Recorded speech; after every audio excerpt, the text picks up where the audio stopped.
गाड़ी, motorcycle, truck, रक्शे और हवाई जहाज किसी भी सवारी को देखें तो उनके पहिए या टायर स्याह रंग के होते हैं। क्या कभी आपने जहन में सवाल उभरा है कि आखिर पहियों का रंग स्याह क्यों होता है?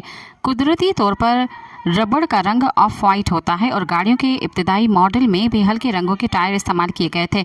इब्तदाई ज़माने में टायरों में अक्सर कुदरती रबड़ में जंग ऑक्साइड को मिलाया जाता था ताकि मटेरियल को मजबूत बनाया जा सके, जिसकी वजह से उनका रंग सफ़ेद होता था। मगर फिर बदतरीज टायर तैयार करने वाली कंपनियों ने स्याह रंग को अपनाने का फैसला किया। मगर क्यों?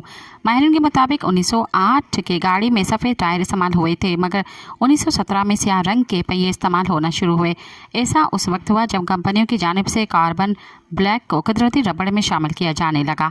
कार्बन ब्लैक बुनियादी तौर पर कार्बन की ऐसी किस्म है जिसे टुकड़ों की शक्ल में इकट्ठा किया जाता है और इसका इस्तेमाल टायरों को ज़्यादा पायदार बनाने के लिए किया गया था।